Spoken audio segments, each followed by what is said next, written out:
listening to the Coffee Hour. I'm Andy Bates. I'm Sarah Golseth. And we are broadcasting live from the LCMS National Youth Gathering in Minneapolis, Minnesota. Woohoo! It is so exciting to be here. We are actually in the Minneapolis Convention Center. We are. And it's kind of quiet in here right now. It's about to get really noisy. With us this morning, Meredith Whitefield. She's communications specialist in youth ministry in the LCMS Office of National Mission, and probably running on about 2 hours of sleep. Because she serves on the media team, which was probably running until what? What time were you guys running last night? I think I got my last text at about 2:45 this morning. Oh, seriously? Oh, no. Did you sleep? Don't tell me that. Don't tell me that. Hey, we got a lot of good information out there. The Reverend Mark Kiessling, he's director of LCMS Youth Ministry in the Office of National Mission. Thank you both for being here this great morning. It's so exciting to be here. It's our pleasure. Well, we want to say thanks to Concordia University, Wisconsin, who's right around the corner, too, right here behind us. in the convention center. We're so thankful to Concordia University, Wisconsin, for supporting the coffee hour so that we could be here. And you got to follow on social media. Are you tweeting or Instagramming right now, Sarah? Both. Both? Yeah. I have weird things on my hands. So what are the hashtags that we're looking for, Meredith? So if you are connecting with us online, all you need to do is hashtag NYG 2019. NYG 2019. That's all there is. I can do that. Excellent. Well, let's talk a little bit about the history of the gathering. The LCMS National Youth Gathering happens every 3 years, which happens to coincide with the LCMS National Convention, Synodical Convention as well. But how far back does this gathering go? Not as far back as the LCMS conventions, right, Mark? Not quite. The first LCMS conference was in 1980, and so that's when the LCMS itself did their own event in Fort Collins, Colorado. There were some, I believe they called them like all Lutheran youth gatherings that took place, I think, in 72 and 76 in like Houston and New Orleans. That's where when the Lutheran bodies that were in fellowship would get together and bring their youth together. And so those had happened, and the LCMS made the decision to continue with those as their lone church body. And so it's been an event that's grown over the years, certainly, but one that started at a real humble but awesome beginning at Colorado State University in Fort Collins. We get the question a lot, like, well, why don't you go back to college campuses? We're like, I take a pretty big college campus right now. So, especially with how many colleges now do summer school and things like that. It just would be very difficult to do that. But yet, nonetheless, that's where it started back in 1980. Yeah. Over 20,000 people descending onto a college campus. That would be a little nuts. Yeah, just a little. A little. I feel like Minneapolis has shrunk in the last 2 days because everywhere you go, there's purple backpacks. It's awesome. And youth. Yes, that is one of the exciting things that we get with like some of our local people, whether it's staff at our facilities or whatever it is. We've been talking to them about 3-4 years talking about this event, and they've heard from other people, other cities we've been to, and then to get the opportunity to actually have the young people start to show up, and our young adult volunteers and our planners are like, oh, we get the backpack thing. I get it. And all the things click now. Yeah. We were talking to people last night about what is going on at US Bank Stadium with all these great young people and things like that, and be able to tell them about who we are and what we're doing here and all that kind of stuff. So it's really fun to be able to see them come into a city and really kind of take it over for a while. It's great. Yeah, this is my first gathering, so it is like the calm before the storm for me right now. I'm not entirely, just soak it all in. Not entirely sure what to expect in the next hour, but it'll be fine, right? What is the purpose of the gathering? Why do we even do these things? Sure. So I'll say one thing is that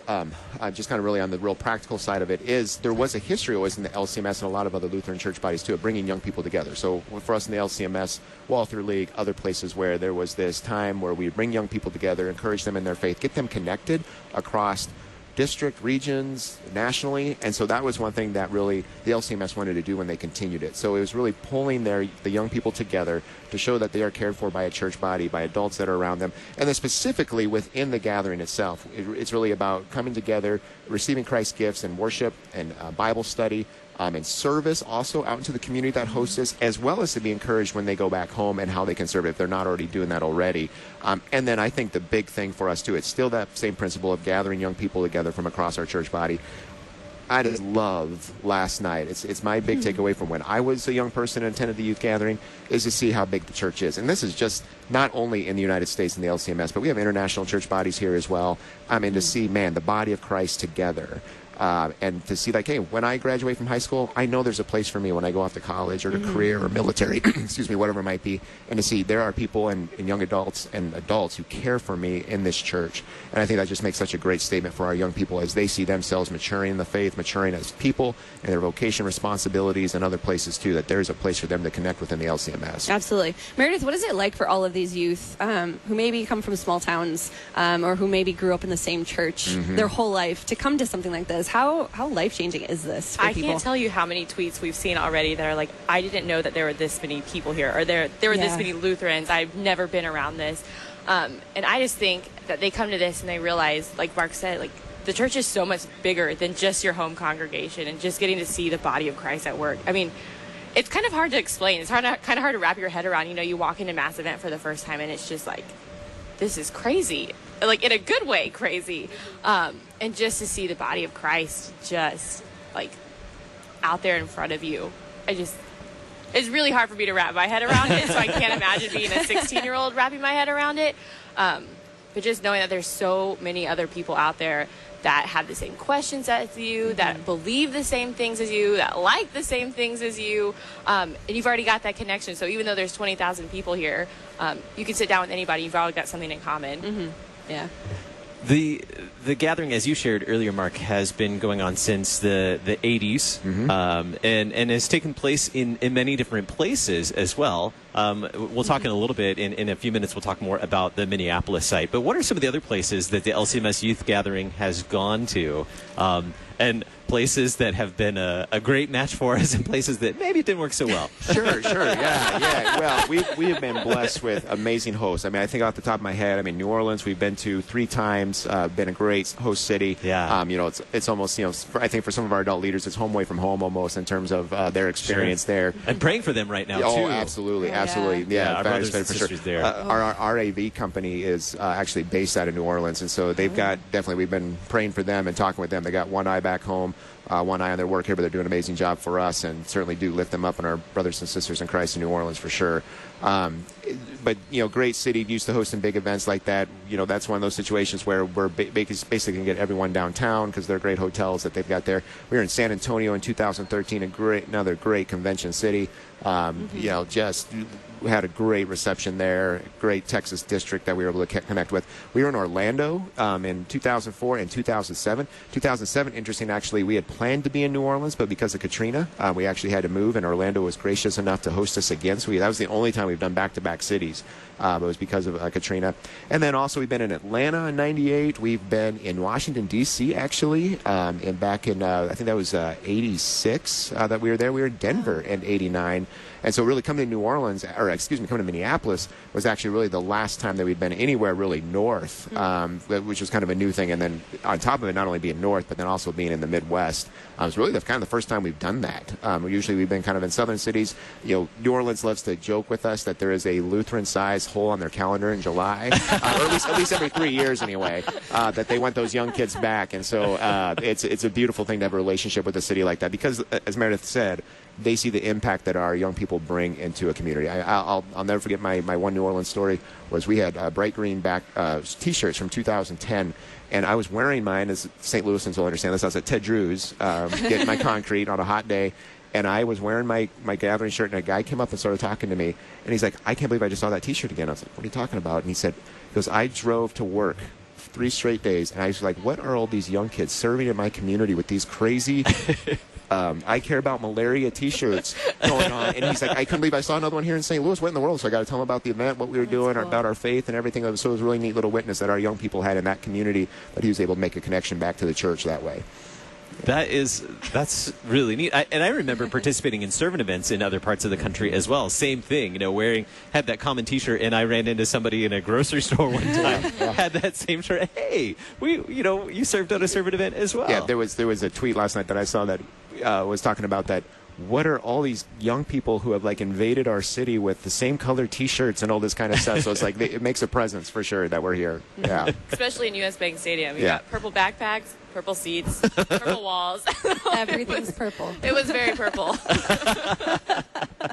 So the gathering has gone to several cities across the country. This is one of our first times in this far north.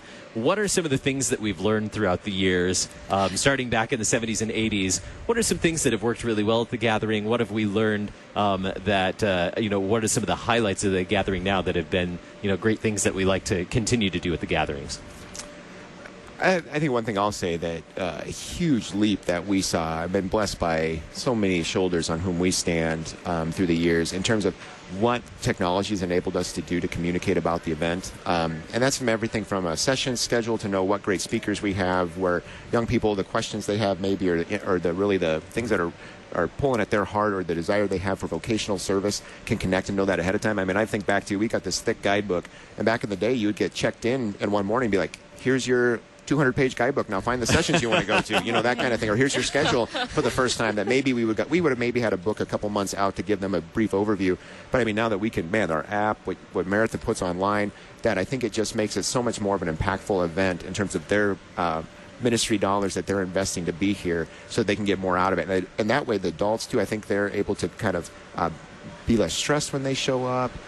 They're able to really be able to communicate with the young people and walk with them and connect with them in that way, rather than being worried so much about the details, because they can plan that out ahead of time. So that's one thing that I see, and that's even since I've worked on the staff, is to see how we've been able to use that gift that God's given to us in technology to further the ministry of an event like this. I mean, we have an app for the gathering. Oh, yeah. And it's pretty cool. I was using it last night. Awesome. Yeah. Cool. Yeah. Meredith, you're wearing a media T-shirt, and we had a chance to drop into the media room last night. I had to pull her out of the media room because she was fascinated with the computers. I was. So, technology, the advancement in technology, just in the last 4 gatherings that I've been at, has been incredible. That room has grown from just a section of computers to this whole room and this whole team of people working on videos and social and photography, every aspect of media to share the gathering. We're on it. Yeah, there's a lot of really really awesome stuff that happens. How much of that is in the moment? How much of that is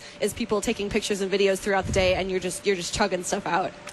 We like to have a schedule. One of the biggest things in our team is we have to be flexible. So a lot of it is in the moment and just kind of reacting to what the youth are responding to. So going off of what they like and what they want to see. Yeah. What has been your favorite part of this experience in the last 2 days being here? Or I guess you've been here the whole week. For a year. What day it is. I had to remind Friday. myself it was Friday this morning. What's been the best part so far for you? I think setting up, we have a TV that's got a stream of all of the youth were following the hashtag, and just seeing how that's progressed in the last couple days. I know, I think it was 2 days ago, we were standing in front of the TV and watching all these groups of kids post their pictures and say that there's this little group of 2 or 3 people, and then there's this group of 5 people, and those people are part of this 20,000. Yeah. And to see that and see their excitement about it, that just makes me really excited. I've got goosebumps talking about it. So, and just watching them get excited about, meeting each other and learning about Jesus even more. That's what gets our team going. We love seeing how everybody just really wants to be a part of this. They like sharing it online, and just think if 20,000 people share their one picture, that opens the door to thousands and thousands of people online to see what they're going through. It just takes one picture to be like, I wonder what real present God is, and you do a Google search and you're down a rabbit hole. Right. Yeah.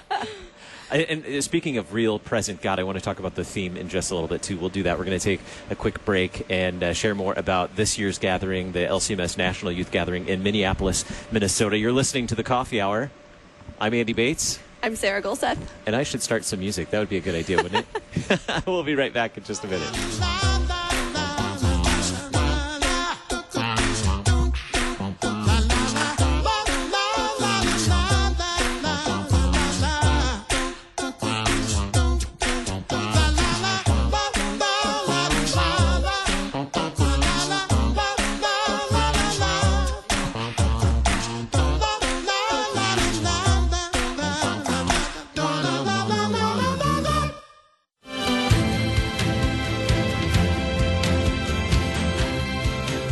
Friday on Issues Etc., we'll talk with Pastor Jonathan Fisk about the showdown between the forbidden woman and the wise wife in the book of Proverbs. It's This Week in Pop Christianity with Pastor Chris Rosebrough, and we'll play Issues Etc. Soundbite of the Week. Issues Etc. live weekday afternoons from 3 to 5 on KFUO. Concord Matters is a show seeking agreement in Christian confession. I'm Pastor Charles Henriksen, one of the hosts of Concord Matters, heard on worldwide KFUO each Tuesday at 2 p.m. Central and a repeat on Saturday mornings at 10 a.m. Central. We take an in-depth look at the Book of Concord with some fine Lutheran theologians. Concord Matters, live on Tuesdays at 2 p.m. on worldwide KFUO, the messenger of good news.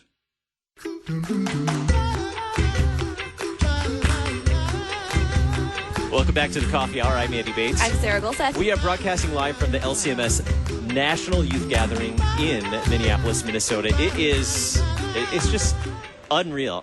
I know this is your first time to the LCMS National Youth Gathering. I believe this is my third National Youth Gathering, second broadcasting, and just thrilled to be here in Minneapolis. We are talking with Meredith Whitefield, Communications Specialist for LCMS Youth Ministry, and the Reverend Mark Kiessling, Director of Youth Ministry, LCMS Office of National Mission, and going on a few hours of sleep here because their work never ends. How many people... Just any idea how many people it takes in terms of volunteers and staff to keep this team running? It's a 3-year cycle, so people working over those 3 years or longer. Yeah, I think we counted the numbers yesterday, and it was just CLBs, our community life builders, young adult volunteers, YAVs, and our on-site volunteers. It might have included the planners, but we were at 1,511 volunteers. Wow. Yeah, that'd probably be everyone. Yeah. Mm-hmm. Any idea? I mean, it's just a 3-year cycle for the gathering, and it takes that full 3 years plus some, I bet, to do the planning for this. Absolutely. So, I mean, really, we're already, a little bit planning already to the next one in terms of getting some of the basic stuff figured out. But then it really becomes a long process of not only the thematics and the program, but then there's all these logistical pieces that come into place too, in terms of, and especially, there's cities that have more challenges than others that way, or opportunities really as well. But that's a big part of it, is just making sure that people feel welcome, that we got safety concerns taken care of. We're working well with vendors and with staffs in these buildings, but then also that our volunteers are amazing, and that those are LCMS people who come and give up their time because they love young people, they love Jesus, and they want to be a part of an event like this.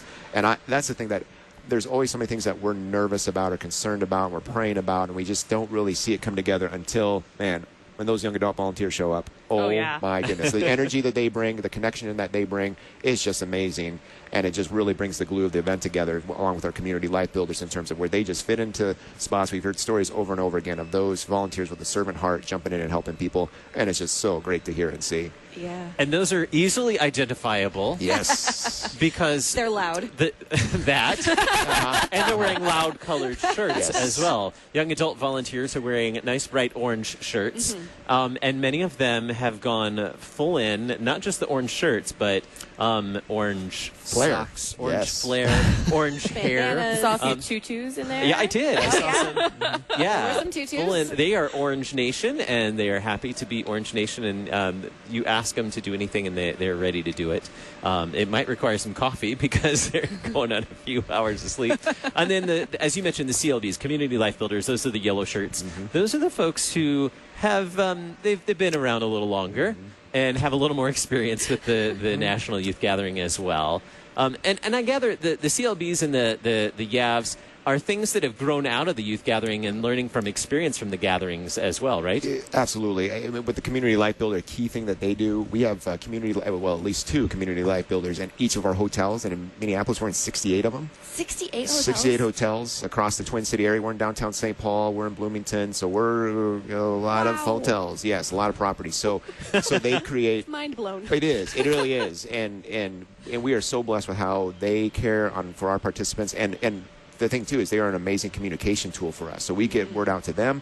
They get it to the adult leaders who get it to the young people, whether it's transportation, logistics, whether it's equipping them for Bible studies and other things that take place, that they're just an amazing resource that way. And so that's, like you said, Andy, that's one thing that we've learned is that we got to have that contact in the hotel for a lot of various reasons. And so that's why we have them there, as well as other things that they do. There's a whole team outside the walls here that are our transportation team and our traffic team. That just kind of happened a couple gatherings ago, but they create this, again, a level of safety and also direction given to participants. When you're walking through this huge convention center and you're trying to find this right session, that they can point you in the right direction. And so that's something that we have learned over the years. Yeah, I rolled up on my bike share this morning out to the outside of the convention center, and lo and behold, there was the person there in a shirt, and I was like, hey, I'm in the right place. I recognize them. This is great. Like, I've felt this part of this community, too, in my first gathering. Awesome. Good. What makes this venue, this city, so unique for this gathering? It's the first time we're here. Yeah. It's a brand new city, so I think that's letting people learn a little bit more. You know, people are really comfortable with some of the other cities we've been to. And we're the first event, I believe, of our type to be in U.S. Bank Stadium. Yeah, definitely the first one to sign, first non-sports event to do that. And so they were kind of taking a step in trust in us, and we certainly were as well. And when we started with them, it was U.S. Bank Stadium was a hole in the ground when we started. So that was our first tour. Yeah. It was something we kind of joke. The contract that we have was like something for the Minneapolis multi-use sports stadium, I believe, was what we contracted with. There were sports last night at the mass event. There were a little bit. Absolutely. There were. I think I might have been asleep by then. I was barely hanging in there. Yeah. My eyes were barely open. But I saw someone catch a football. Oh, yes. That's exciting. I started to say a touchdown, but it wasn't a touchdown because you know me, I'm really gotta have fun being in the football stadium. Absolutely. I'd say another thing that's unique too about being here is, and we're in a great Lutheran LCMS community in the Minnesota South District and the Twin Cities. So another side of what Meredith was talking about with the volunteers is we usually maybe do 50 local volunteers, which is amazing support, whatever host city we're in. We have over 300 here in Minneapolis, and they've been amazing. Another level too of just not only during the event now, but to help us get to this point. I mean, if you go out on this floor right now, there's a lot of fun things going on, maybe in some learning opportunities. So many of those were donated or provided by LWML groups, by churches that we put out all calls for this kind of stuff. And man, the people just responded with giving of their hearts and their time to be here. And so it's been really neat to see that and be in a community like that. Absolutely. Let's talk about the theme before we run out of time this morning. Why we're here. Right. Real present God. What is that theme that the kids are going to be learning about? Well, this is a fun process that we go through. So this is one of these things that you're talking about, Andy, that takes the time and the years to do this. So the first place where we start is with the theme. And so Bible study, conversation, prayer around what is that thing that we can have in an event like this that we can really dig deep into on multiple layers as God's people and be in God's Word as it speaks to us as we come together as His community. And so when we started this back in January of 2017, right after the 16-1 got over with, we had students from Concordia St. Paul join us, as well as some key planners, and to be able to get into Scripture, be talking about conversations of what young people were struggling with. And the thing we heard a lot, and it was not only the young people who were there, the college students, but then too, is they looked at what their friends were dealing with, and asked questions they were asking was these things around, how do I know God is real? Mm-hmm. How do I know that He's present? And where do I see Him where He's present? And then, how do we share that love of God with others? And so that's where we really started. And we just kept going to the Psalms, the questions that are raised in the Psalms, whether it's David or other Psalm writers, questions that they would ask was like, man, they're asking the same questions then just as we are now. And boy, does God bring an answer.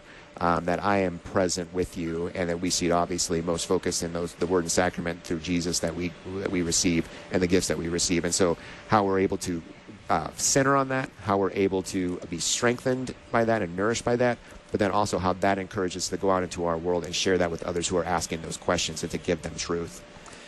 Speaking of Word and Sacrament, and there will be opportunities for that certainly here at the Gathering on Monday with our Divine Service, with the Gathering worship service at the end of the Gathering. But I noticed last night, and I'm gathering this was intentional, in the art, in the artwork for Real Present God, and you have to check out the art for this year's Gathering, Real, Present, God. But in the center of God, was this intentional? The O in God with the cross in it looks like communion wafer. It looks like I saw it at the you're like, yes, of course that was intentional. It looked like the host in Holy Communion. I was like, so you didn't know you were thinking that when you all had that.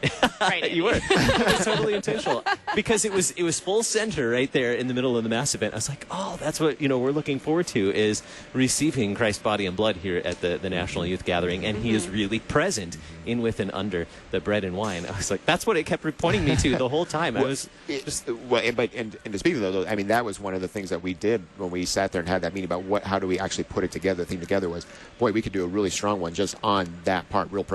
Was one thing that we talked about, and obviously we're like, that's going to be a part of what we're going to be doing. But yet, how do we also make it expansive enough to have for a whole event like this to be able to talk about it? Absolutely, was one of the things that we focused on. Did you see that in the artwork? Am I the only one who saw? Okay, No, I saw that. Yeah. I saw it. It was like front and center. Yeah.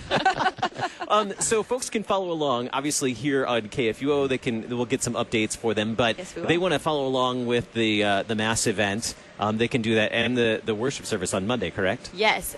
Everybody is invited to come to our live stream. So if you guys go to lcmsgathering.com/live stream, for the next couple nights, we're going to be doing mass events at 8:30 p.m. Central Standard Time, and then we'll do worship on Monday morning at 9:30 a.m. Central Standard Time.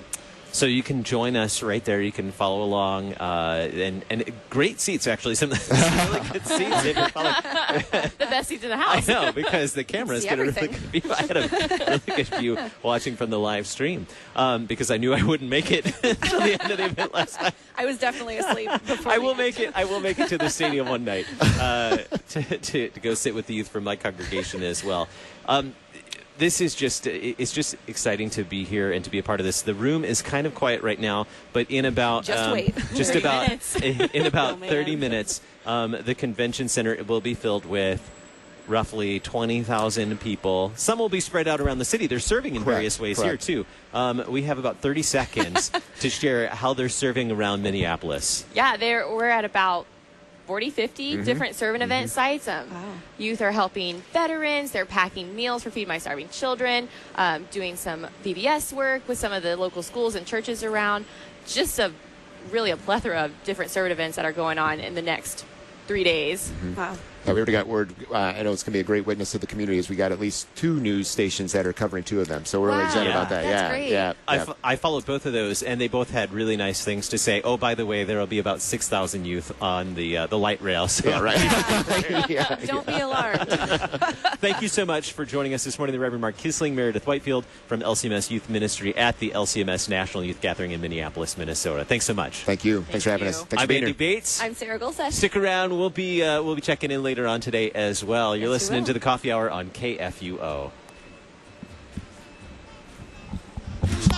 The Coffee Hour with Andy and Sarah is a production of KFUO. To support the Coffee Hour and KFUO Radio, visit KFUO.org. You can also text KFUO to 41444 or send an email to gifts@KFUO.org. And you can call us at 800-844-0524. KFUO. Christ for you, anytime, anywhere.